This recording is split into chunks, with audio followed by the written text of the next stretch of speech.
بسم الله الرحمن الرحیم. الحمد لله و صلاة و سلام علی رسول الله و علی آله و صحبه اجمعین و من تبعهم بإحسان إلى يوم الدین. دوستان عزیز، سروران گرامی، السلام علیکم و رحمت الله و برکاته. در خدمت شما عزیزان قرار داریم در برنامه زیبای شگفتی های آفرینش.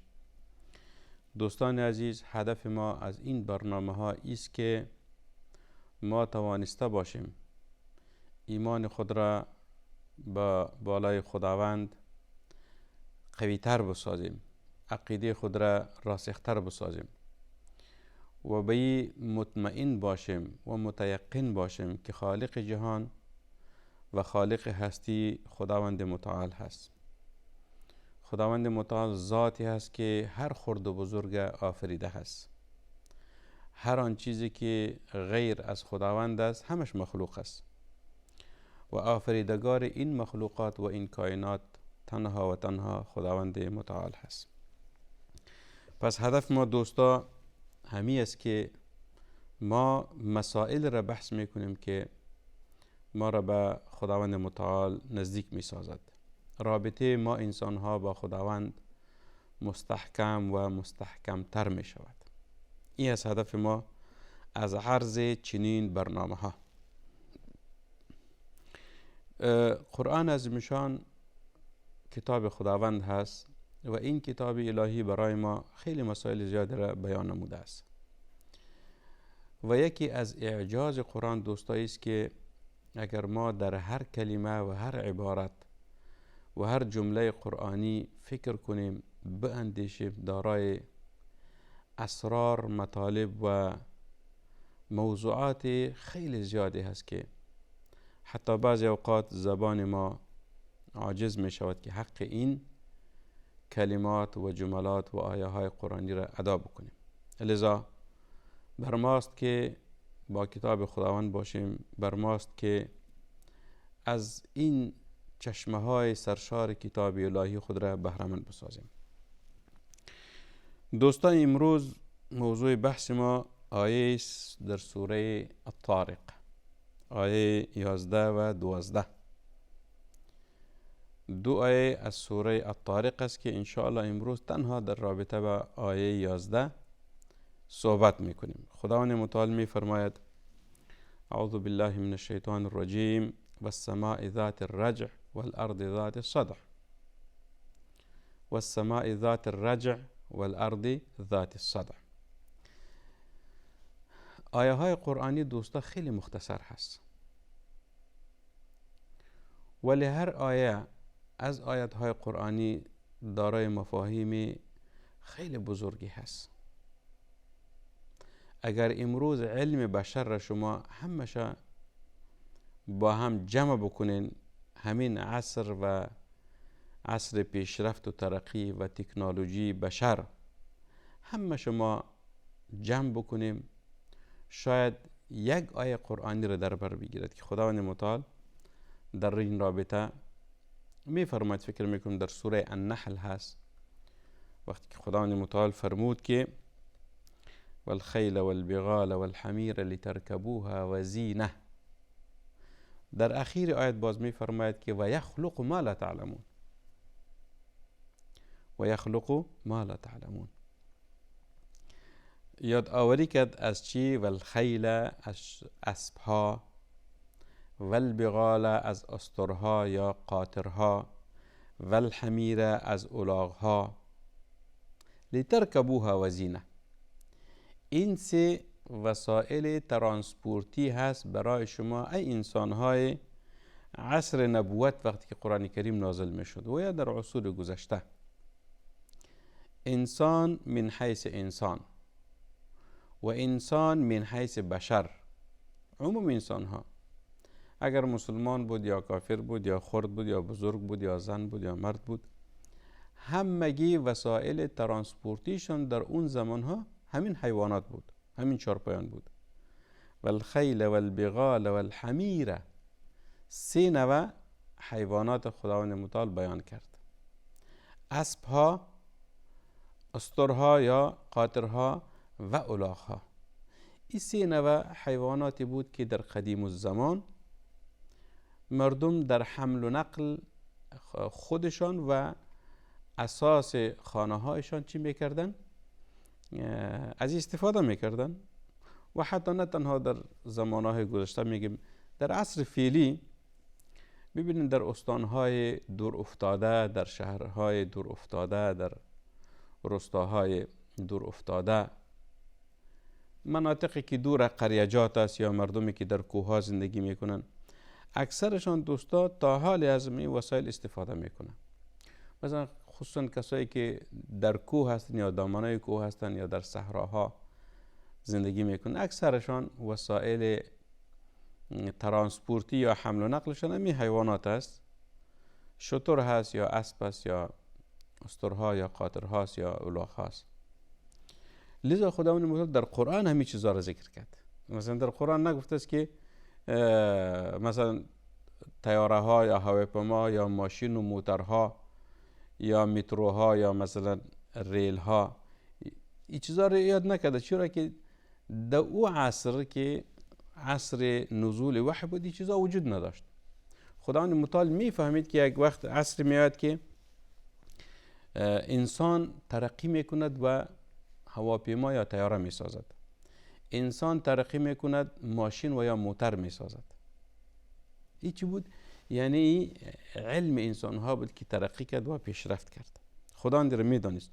ولی او عصر که عصر نزول وحی بود، خداوند متعال نخواست که این چیزهایی که در آینده رخ میدهد او را برای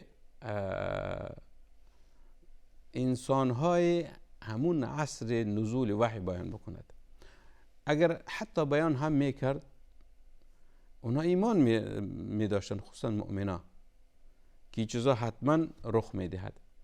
ولی به خاطر از که خداوند متعال عقل انسانهای همون عصر استیعاب این مسائل نداشت، خداوند متعال رو یاد نکرد. ولی من حیث اجمال خداوند تمام مسائل بیان کرد. ما فعلا در آغاز قرن 21 هستیم، یعنی آل سال 2020 هست. 2020 یعنی اگر شما حساب بکنین که از عصر فعلی ما تا عصر نبوت چند سال گذشته؟ 1500 سال، 1500 تقریبا، یا اگر دقیقاً بگیم 1441 هجری ساله، 1441 هجری است. یعنی حتی یکونیم هزار سال هم پورا نشده، 1500 سال هم پورا نشده. یعنی بین عصر فیلی ما و بین عصر نبوت یا عصر رسول صلی الله علیه وسلم و عصر صحابه یا عصر نزول وحی تقریبا همین 1441 سال فاصله بوده و هست. در این مدت زمان انسان من حیث انسان چقدر ترقی و پیشرفت کرده. فعلا ما در قرن 21 هستیم. این قرن 21 با این ترقی و پیشرفت و پیشروی که انسان ها کردن، شاید 20 سال بعد، 50 سال بعد، 100 سال بعد وقتی که 100 سال پوره می شود دیگر،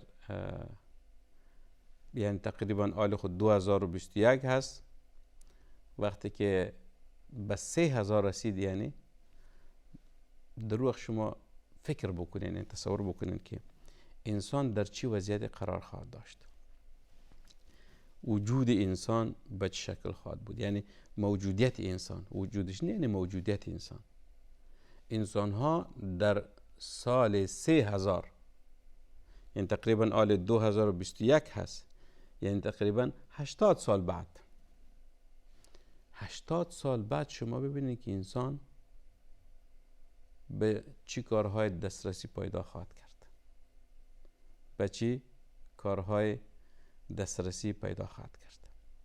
یعنی انسان چقدر ترقی و پیشرفت خواهد کرد. میشه این عقل انسان است. عقل انسان به مرور زمان توسعه پیدا میکند. مثلا اگر شما ببینید امروز انسان ها خیلی چیزها را اختراع کردن، خیلی چیزها را اختراع کردن. وقتی میرسد که شاید انسان ها در بسیار مرحله پیشرفته تکنولوژی قرار میگیرد، هیچ اشکال نداره. عقل است. میبینید شما در عصر فعلی یک شخص که مخترع کامپیوتر هست، مخترع موبایل هست، مخترع مثلا دیگر چیزها هست، اینترنت هست، شاید همین مخترعینی که این چیزها را برای انسان ها میسازن، اینها هم به مرور زمان رشد میکنن. اگر شما باید داشته باشین تقریبا یک 20 سال قبل که نه مسئله موبایل بیرون شد، به چه شکل بود؟ تنها موبایلی بود که سیستم صوتی را داشت، یعنی صدا را از یک شخص به شخص دیگری نقل میداد، مثل تلفن‌های عادی واره. به مرور زمان این به کجا رسید؟ به مرور زمان همین موبایل به این رسید که در موبایل آسته آسته کامera هم نصب کردن. این کامراها تنها تصویر می گرفت. به مرور زمان این کامراها به شکل ویدیویی مبدل شد. موبایل برآمد که تصویرهای ویدیویی را میگیره. آسته آسته مثلا در همین موبایل سیستم برق یا سیستم نوری شد، جابجا شد و تا مردم استفاده کنه. یک موبایل است ولی چند چیز است. آسته مثلا دیگه وسایل اجتماعی در از طریق موبایل ها به میان آمد. فیسبوک است، واتساپ است یا دیگر چیزها است که این چیزها را کی ساخته؟ انسان ساخته. اختراع کیست؟ انسان هست. و شما مطمئن باشین که به مرور زمان حتی انسان ها آنقدر رشد سریع دارن که شاید انسان چی بکند؟ شاید انسان یعنی چیزهای بسیار پیشرفته از تکنولوژی رو چی بکنن؟ اختراع بکنن. چیزهای بسیار پیشرفته تکنولوژی رو اونها چی بکنن؟ اختراع بکنن. پس هدف ما چیست دوستا؟ هدف ما است که انسان من حیث انسان، خدا در عقل ما انسان ها همین رو گذاشته است که انسان باید پیشرفت کنه، انسان باید ترقی بکنه، انسان باید نوآوری بکنه در چی؟ در زندگیشان، در سیستم زندگیشان. و این از طبیعت انسان ها هست. و خداوند این سیستم به غیر از انسان در دیگر چیزها نگذاشته است. شما اگر ببینن حیوانات در جنگل ها زندگی میکنه، همه حیوان 100 سال قبل حیوان فیلی هست. چرا که در اونها سیستم چی نیست؟ ترقی و پیشرفت و اختراعی که انسان ها میکنه. یا مثلا در سیستم پرنده ها، هم پرنده هایی که در قدیم و زمان زندگی میکنند، پرنده های امروز هم به مو شکل زندگی میکنه. تنها با تفاوت های بسیار کمی که او را هم در نتیجه اختراع انسان ها و بشر هست، او را چی میکنه؟ یعنی از او هم غیر انسان دیگر زنده جان ها چی میکنه؟ استفاده میکنه. پس هدف ما است دوستا که ما انسان ها به مرور زمان روز به روز ترقی میکنیم، روز به روز پیشرفت میکنیم، روز به روز ابتکار و اختراع داریم. ابتکار و اختراع انسان ها را خداوند متعال در یک آیت برای ما بیان کرده است. ابتکار انسان ها و اختراع انسان ها. اما آیه سوره نحل است که خدمت شما تلاوت کردم که خداوند متعال از 3 نوع حیوانات یادآوری کرد که در قدیم زمان وسایل ترانسپورتی و حمل و نقل انسان ها بودند. اسب ها، استرها یا قاطرها و الاغ ها. این 3 حیوانی بود که غالبا در اکثر سرزمین ها و کشورها مناطق مردم از این 3 نوع حیوان استفاده میکردن. حتی شاید خوانده هم باشین و یا دیده هم باشین، حتی اسب ها از مهمترین وسایل جنگی بود در قدیم زمان. که او را در زبان عربی فارس میگویند. فارس یعنی اسب سواران. اسب سوارا یعنی وقتی که دو گروه با هم جنگ میکردن، با از هر طریقی که بود، از یا مثلا جنگ های منطقه‌ای بود، یا جنگ های در بین دو کشورها بود، یا جنگ های بین مسلمان ها و غیر مسلمان ها بود، یگانه وسیله جنگی در قدیم و زمان اسب ها بود که بالای اسب ها اسب سوارها می نشستن، شمشیر به دست می گرفتن و در مقابل دشمن می جنگیدن. در مقابل دشمن می جنگیدن. این اسب بود. در پهلوی ازی که وسایل ترانسپورتی بود، وسایل جنگی بود. مثلا در عصر فیلی در پهلوی ازی که یک هواپیما یا طیاره است، عین طیاره و هواپیمای جنگی هست که او را طیاره جت میگوین یا طیاره هلیکوپتر میگوین. این چیز یعنی در پهلوی ازی که وسایل ترانسپورتی است، انسانها را از یک جا به جای دیگه نقل میدهد. مثلا طیاره هلیکوپتر یا هواپیماهای ملکی یا مدنی که میگوین، انسانها را از یک جا به جای دیگه نقل میدهد. ولی در این وقت هواپیمایی که او را جنگی میگوین، یعنی وسایل جنگی هست که بمبار میکند و یا مثلا دشمن اسبا در می آورد. این چیز دوستا، این همو وسایل قدیم و زمانی بود که خداوند متعال یاد کرد. ولی در اخیر آیت چی فرمود خداوند متعال؟ و یخلق ما لا تعلمون. هدف ما از بحث اینمی اخیر آیت است که و یخلق ما لا تعلمون در سوره نحل هست. چی معنا داره؟ به این معناست که خداوند متعال چیزهای را می آفرد توسط انسان وسیله اختراع آفرینش یا ساخت همین چیزها هست، ولی علمش خداوند متعال بر انسان میدهد. مثلا هواپیما را انسان ساخته است، ساخت انسان است، ولی علم هواپیما را کی بر انسان داد؟ خداوند متعال. و علم الانسان ما لم یعلم. خداوند آموختاند بر انسان آن چیزهایی را که نمیفهمید. یعنی اول نمیفهمید ولی بعدا فهمید، پیشرفت کرد، ترقی کرد، چیزهای نو ساخت و نوآوری کردن. این چیز این همش تا روز قیامت انسان ها هر قدر که ترقی میکنه، پیشرفت میکنه، چیزهای نو میسازن، در همین آیه گنجانیده شده است که و یخلق ما لا تعلمون.